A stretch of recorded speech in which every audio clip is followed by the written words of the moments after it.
নমস্কার বন্ধুরা, আজকের এই গল্পে আপনাদের স্বাগতম। বন্ধুরা, আমার নাম কাব্য এবং আমি এখন স্কুলে পড়াশোনা করছি। জুন মাসে আমার স্কুলে ছুটি চলছিল। এই ছুটির মধ্যেই ছিল বিয়ের মৌসুম, যার মধ্যে একটি বিয়ে ছিল আমার আত্মীয়ের বাড়িতে, যেখানে আমার পরিবারের সবাইকে যাওয়া বাধ্যতামূলক ছিল। আমার পরিবারের সবাই যাওয়ার জন্য প্রস্তুত ছিল, কিন্তু সবচেয়ে বড় সমস্যা ছিল বাড়িতে কে থাকবে এবং বাড়ির দেখাশোনা কে করবে।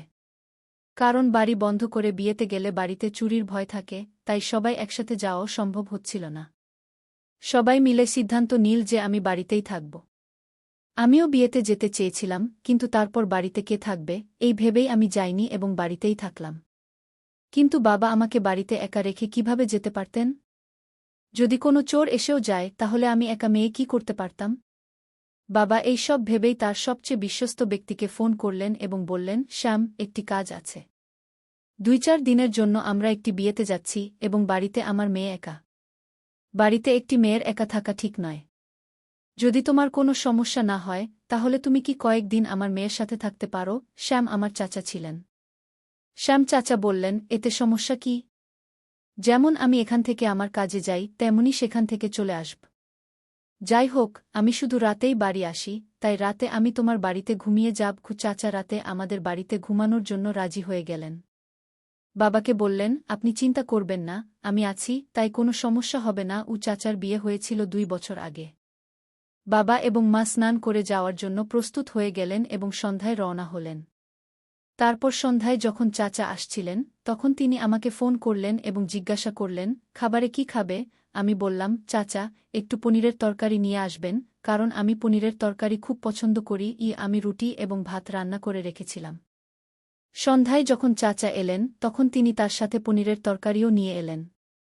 চাচা সেখান থেকে আসার পর খুব ক্লান্ত হয়ে গিয়েছিলেন এবং বললেন, কাব্য, তুমি খাবার পরিবেশন করো, আমি হাতমুখ ধুয়ে আসছি। এর আগেও চাচা আমাদের বাড়িতে এসেছিলেন, তাই আমরা একটু ফ্রেন্ডলি ছিলাম। চাচা এবং আমার সম্পর্ক ছিল জিজাসালির মতো। চাচা হাতমুখ ধুয়ে এলেন এবং আমরা একসাথে বসে খাবার খেলাম এবং গল্প করতে লাগলাম। চাচা আমাকে বললেন, কাব্য, তুমি আগের চেয়েও বেশি সুন্দর হয়ে গেছ। তোমাকে দেখে আমার কলেজের দিনগুলো মনে পড়ে গেল, যখন আমার গার্লফ্রেন্ড ছিল। আমার গার্লফ্রেন্ডও খুব সুন্দর ছিল। আমার ক্লাসের সব ছেলে তার পিছনে পড়ে থাকত, কিন্তু সে আমার উপর ফিদা ছিল। চাচার কথা শুনে আমি হেসে উঠলাম এবং বললাম, চাচা, আপনি তো এখনও খুব হ্যান্ডসাম। আপনার এখনও গার্লফ্রেন্ড থাকবে? চাচা বললেন, না ইয়ার, কাব্য, যেদিন থেকে আমার বিয়ে হয়েছে আমি তো একটাকেই সামলাতে পারছি না। এত বলেই চাচা হাসতে লাগলেন। তার কথা শুনে আমিও হাসতে লাগলাম। আমি চাচাকে বললাম, চাচা, দুধ খাবেন? চাচা আমার দিকে তাকিয়ে বললেন, হ্যাঁ, যদি থাকে তবে একটু নিয়ে আসো। আমি কিচেনে গিয়ে দুধ নিয়ে এলাম এবং চাচাকে দিলাম। চাচা দুধ খেয়ে বললেন, কাব্য, দুধ কত মিষ্টি, এবং মজা করতে লাগলেন। আমি চাচাকে বললাম, চাচা, আপনি তো প্রতিদিন বাড়িতে দুধ খান। চাচা আমার কথা বুঝে হেসে উঠলেন। তারপর আমরা সবাই মিলে খাবার খেলাম। খাবার খাওয়ার পর চাচা ফোন চালাতে লাগলেন এবং আমি কিচেনে গিয়ে কাজ করতে লাগলাম। সব কাজ শেষ করার পর আমরা রাত 1টা পর্যন্ত এটা সেটা নিয়ে গল্প করতে লাগলাম। চাচা এত ভালো ছিলেন যে গল্প করতে করতে সময়ের খেয়ালই থাকল না। তারপর আমি আমার রুমে গিয়ে ঘুমিয়ে পড়লাম এবং চাচা তার রুমে ঘুমিয়ে পড়লেন। সকালে আমি তাড়াতাড়ি উঠে চাচার জন্য নাস্তা বানাতে লাগলাম, কিন্তু দেখলাম চাচা এখনও উঠেননি। আমি চাচাকে ডাকতে লাগলাম এবং বললাম, চাচা, আপনার দেরি হয়ে যাচ্ছে, উঠে পড়ুন। কিন্তু সম্ভবত গত রাতে দেরি করে ঘুমানোর কারণে চাচা গভীর ঘুমে ছিলেন এবং চাচা আমার ডাক শুনতেই পাচ্ছিলেন না। আমি চাচার রুমে গেলাম এবং চাচাকে জাগাতে লাগলাম। তারপর আমি চাচার উপর থেকে কম্বল টান দিলাম, তখন হঠাৎ আমার নজর এমন জায়গায় পড়ল যা দেখে আমি লজ্জায় পড়ে গেলাম। আমি কিছুক্ষণ চাচার দিকে তাকিয়ে রইলাম এবং আমার মনে লাড্ডু ফুটতে লাগল। ঠিক তখনই চাচার চোখ খুলে গেল এবং চাচা বললেন, অরে কাব্য। আমি চাচার দিকে তাকিয়ে বললাম, চাচা, উঠে পড়ুন, আপনার দেরি হয়ে যাবে। চাচা ফোন তুলে দেখলেন এবং বললেন, অরে বাপরে, আজ তো অনেক সময় হয়ে গেছে। আমি চাচাকে বললাম, আপনি দ্রুত স্নান করে নিন, আপনার নাস্তা রেডি। চাচা বাথরুমে গেলেন এবং স্নান করে দ্রুত বেরিয়ে এলেন। চাচা দ্রুত নাস্তা করে আমি চাচুর জন্য টিফিন প্যাক করলাম। চাচু অফিসের জন্য বেরিয়ে গেলেন। তারপর আমি বাড়ি পরিষ্কার করতে লাগলাম। দ্রুত পরিষ্কার করার পর আমি গোসল করতে গেলাম। গোসল করে আবার প্রস্তুত হয়ে নাস্তা করলাম এবং কিছুক্ষণ বিশ্রাম নিলাম। আজ বাড়িতে কেউ ছিল না, তাই পুরো বাড়ি খালি খালি লাগছিল। একদমই ভাল লাগছিল না। বুঝতে পারছিলাম না কি করব। দুপুরে আমি ভাবলাম কিছুক্ষণ পড়াশোনা করে নিই। ৫:০০ বাজে পর্যন্ত আমি পড়াশোনা করলাম, তারপর ফোন ব্যবহার শুরু করলাম। ফোন ব্যবহার করতে করতে কখন যে আমি ঘুমিয়ে পড়লাম কিছুই টের পাইনি। কিছুক্ষণ পরে যখন জেগে উঠলাম দেখলাম চাচু আসার সময় হয়ে গেছে। ঘুমানোর সময় আমি পুরোপুরি ঘামে ভিজে গিয়েছিলাম, তাই ভাবলাম গোসল করে নিই। গোসল করে আজ আমি একটি লাল রঙের সুন্দর শর্ট ড্রেস পরলাম। সেই ড্রেসটি আমার প্রিয় ছিল এবং আমার শরীরে পুরোপুরি ফিট হয়েছিল। তারপর আমি কিছু মেকআপ করলাম, তখন পর্যন্ত চাচু এসে গিয়েছিলেন। আমি ঘর থেকে বের হওয়ার সাথে সাথেই চাচু আমাকে দেখে থমকে গেলেন এবং বললেন, আরে ওহে কাব্য, আজ তুমি অসাধারণ দেখাচ্ছ। তোমাকে দেখে আমার যৌবনের দিনগুলো মনে পড়ে গেল। আমি অনুভব করলাম এবং দেখলাম যে চাচু আমাকে এক ভিন্ন দৃষ্টিতে দেখছেন। হঠাৎ আমার নজর আবার সেই জায়গায় গেল, যা দেখে আমি লজ্জা পেলাম, কিন্তু চাচু তা ব্যাগের পিছনে লুকিয়ে রেখেছিলেন। চাচু আমার দিকে খুব মনোযোগ দিয়ে দেখছিলেন, আমার খুব ভাল লাগছিল। আমার ইচ্ছা হচ্ছিল যে চাচু আমাকে তার বাহুতে জড়িয়ে ধরে। চাচুর মুখ থেকে প্রশংসা শুনে আমি ভেতরে ভেতরে গলে গেলাম, যেন কেউ আগুন লাগিয়ে দিয়েছে। কিন্তু আমি শান্ত থাকলাম, কারণ তিনি আমার চাচু ছিলেন। তারপর চাচু আমাকে বললেন, কাব্য, আমি ফ্রেশ হয়ে আসি, তুমি খাবার তৈরি করে রাখো। আমি বললাম, ঠিক আছে চাচু, কিন্তু তার জন্য খাবার বানাতে হবে, এখনও আমি খাবার বানাইনি। চাচু বললেন, ঠিক আছে, তুমি খাবার বানাও, আমি তখন পর্যন্ত বিশ্রাম নিই। আমি বললাম, ঠিক আছে চাচু। চাচু সোফায় বসে বিশ্রাম নিতে লাগলেন, আর আমি খাবার বানানোর জন্য কিচেনে চলে গেলাম।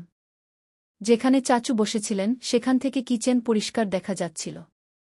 আমি বারবার পিছনে তাকালে দেখলাম চাচুর দৃষ্টি আমার উপরই স্থির ছিল। তার এইভাবে তাকানো আমার খুব ভাল লাগছিল, কারণ চাচু এর আগেও ৪-৫ বার বাড়িতে এসেছিলেন। চাচু আমার সাথে খুব খোলামেলা কথা বলতেন এবং আমি তার সাথে সময় কাটাতে ভালোবাসতাম। তাই তার এইভাবে তাকানোটাও আমার ভাল লাগছিল।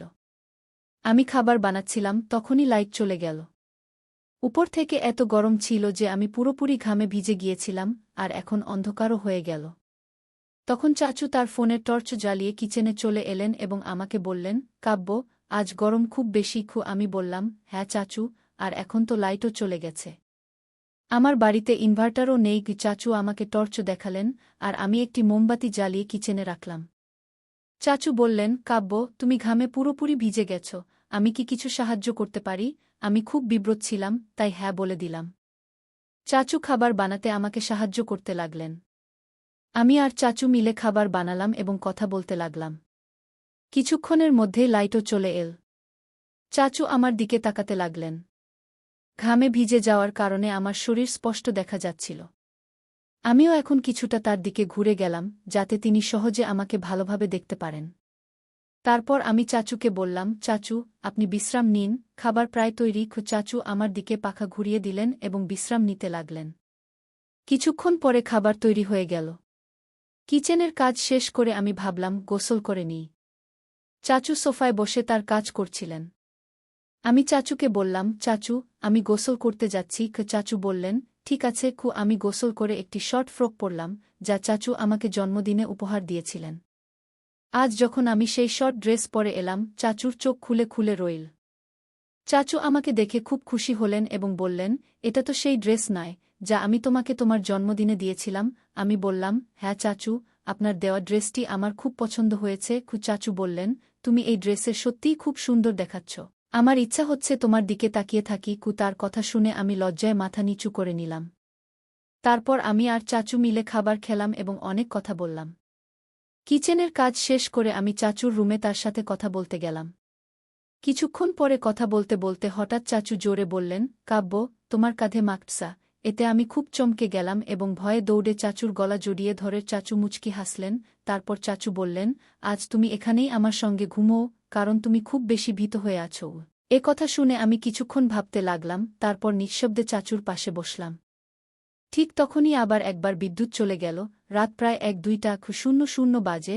তখন চাচু তার মোবাইলের লাইট অন করল এবং বলল, চলো আজ ছাদে ঘুমাই। আমি এতে রাজি হলাম। চাচু বিছানা আর আমি মশারি নিয়ে ছাদে চলে গেলাম। ছাদেও প্রচণ্ড গরম ছিল এবং তখনও বিদ্যুৎ আসেনি, তাই আমাদের আর কোনো উপায় ছিল না। কিছুক্ষণ শুয়ে থাকার পর আমার শরীর থেকে আবার ঘাম বের হতে শুরু করল। তখন আমি চাচুকে বললাম, এখানেও খুব গরম লাগছে। চাচু বলল, যদি তুমি খারাপ না নাও তাহলে একটা কথা বলি। আমি বললাম, হ্যাঁ বলো। চাচু বলল, তুমি কোনো হালকা নাইটি পরলে গরম কম লাগবে। আমিও এটাই ঠিক মনে করলাম, কিন্তু আমি খুব সংকোচ বোধ করছিলাম।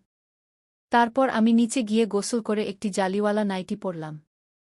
যখন আমি ছাদে ফিরে এলাম, চাচু আমাকে দেখে অবাক হয়ে গেল। চাচু আমাকে বলল, আজ তো তোমাকে দেখে আমার মনে কি যেন হচ্ছে। কাব্য, তুমিও কি এমনটা অনুভব করছ? আমি বললাম, চাচু, আমি বুঝতে পারছি না আপনি কি বলতে চাইছেন। চাচু বলল, যখনই তোমার চাচি এমন নাইটি পরে আমার সামনে আসে, আমি নিজেকে নিয়ন্ত্রণ করতে পারি না। আর আজ তোমাকে এমন পোশাকে দেখে আমার মন ভেতরে ভেতরে অস্থির হচ্ছে। তুমি কি এটা বুঝতে পারছ? এই কথা শুনে আমি নিচে তাকালাম। তারপর চাচু আমাকে তার পাশে বসার ইশারা করল। আমি তার পাশে বসলাম। চাচু আমাকে জিজ্ঞাসা করল, স্কুলে তোমার কোনো বয়ফ্রেন্ড আছে? আমি বললাম, না চাচু, আমার কোনো বয়ফ্রেন্ড নেই। তখন সে বলল, তাহলে পাড়াপড়শিতে তো থাকবেই। আমি বললাম, না চাচু, আমার পড়াশোনার জন্য কোথাও সময় থাকে না। চাচু বলল, কাব্য, তুমি এখন বড় হয়ে গেছ, এই বয়সেও তোমার কোনো বয়ফ্রেন্ড নেই? তুমি শেষ পর্যন্ত কোন দুনিয়ায় বাস করছ? এই বয়সে মেয়েরা বয়ফ্রেন্ডকে কাপড়ের মতো বদলায়, আর তুমি এখনও পুরানো যুগের জীবন যাপন করছ। এতে আমি কিছুটা লজ্জিত ও নীরব থাকলাম। তারপর চাচু আমার হাত ধরে বলল, কখনো কি তোমার ইচ্ছা হয় না কোনো পুরুষের সাথে সময় কাটানোর? আমি বললাম, চাচু, এখন পর্যন্ত কেউ এমন পায়নি। চাচু বলল, ভালো, তাহলে বলো, আমি তোমাকে কেমন লাগি? আমি বললাম, চাচু, আপনি খুব হ্যান্ডসাম।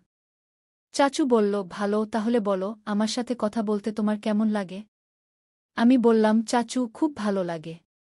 এত শুনে চাচুর মুখে একটি শয়তানি হাসি ফুটে উঠল এবং সে আমাকে তার কোলে টেনে নিল। আমার মনও ভেতরে ভেতরে অস্থির হচ্ছিল, আমি নিজেকে নিয়ন্ত্রণ করতে পারছিলাম না। আমি কোনো প্রতিবাদও করলাম না। চাচুর বাহুতে আমি নিজেকে নিরাপদ অনুভব করছিলাম। তারপর চাচু বলল, কাব্য, আমি কি তোমার সাথে কিছু সময় কাটাতে পারি? দেখো, যদি তুমি রাজি হও তবেই সব ঠিক থাকবে। যদি তোমার ইচ্ছা না থাকে তাহলে কোনো জবরদস্তি নেই। আমি শুধু চাই তুমি তোমার যৌবনের সেই দিনগুলো উপভোগ করো, যা আজকাল প্রতিটি মেয়ে চায়। আমি লজ্জায় চাচুকে বললাম, চাচু, আপনি যা ঠিক মনে করেন। এত শুনে চাচু আমাকে সেই সুখ দিতে শুরু করল, যার জন্য আমি দীর্ঘদিন অপেক্ষা করছিলাম। চাচুর সাথে আমার খুব ভালো লাগছিল। কিছুক্ষণের মধ্যেই আমরা দুজনেই আমাদের গন্তব্যে পৌঁছে গিয়েছিলাম। কিছুক্ষণ পর চাচু আমাকে তার কলেজের গল্প শোনাতে লাগল এবং সেই রাতে আমরা কথা বলতে বলতে ঘুমিয়ে পড়লাম। পরের দিন সকালে যখন আমি উঠলাম, আমি লজ্জায় চাচুর দিকে তাকাতে পারছিলাম না। চাচু বলল, দেখো কাব্য, কোনো জবরদস্তি নেই। আমাদের মধ্যে যা কিছু হয়েছে তা আমাদের সম্মতিতেই হয়েছে। যদি তুমি ভবিষ্যতেও আমার সাথে সময় কাটাতে চাও, তুমি আমাকে ডাকতে পারো বা আমাকে জানাতে পারো। এরপর ধীরে ধীরে সময় কেটে গেল এবং চাচুর সাথে আমার সম্পর্ক গভীর হতে থাকল। এভাবে 7-8 মাস কেটে গেল। তারপর একদিন মা আমার উপর সন্দেহ করতে শুরু করল। মা আমাকে তার পাশে বসাল এবং জিজ্ঞাসা করল, কাব্য, এসব কি চলছে? আমিও মাকে বললাম, মা, এমন কিছু নয়, আপনি ভুল বুঝছেন। মা বলল, ঠিক আছে, আমি তোমার কথা বিশ্বাস করছি, কিন্তু যদি পরে জানতে পারি তাহলে দেখে নেব। যাই হোক, তুমি এখন বড় হয়ে গেছ, তাই আমার মনে হয় তোমার বিয়ে দেওয়া উচিত। এত শুনে আমি খুব ভয় পেয়ে গেলাম। সন্ধ্যায় হঠাৎ চাচুর ফোন এল, আমি চাচুকে সব বললাম।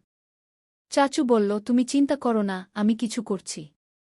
পরের দিন চাচু বাড়িতে এল এবং মায়ের সাথে কথা বলতে শুরু করল। সে বলল, দিদি, কাব্য বড় হয়ে গেছে, আমার মনে হয় এখন তার বিয়ে দেওয়া উচিত। আমার নজরে একটি ছেলে আছে, ছেলেটি খুব ভালো। আমার মা জিজ্ঞাসা করল, ছেলেটিকে?